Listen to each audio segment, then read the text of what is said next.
Mga kababayan, magandang balita dahil meron na naman tayong available na job order at nangangailangan ng tao na nasa Pilipinas papunta dito sa United Arab Emirates. Okay. So ito, basahin ko na lang to para sa inyo. We are hiring all around beautician. Urgent po yan. So, we are seeking candidates with experience in the following treatments. First, manicure, pedicure.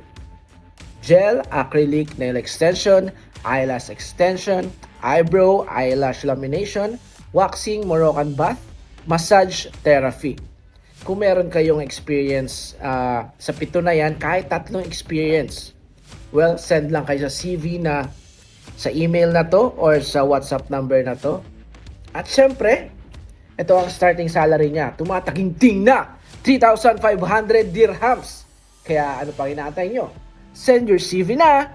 Salamat!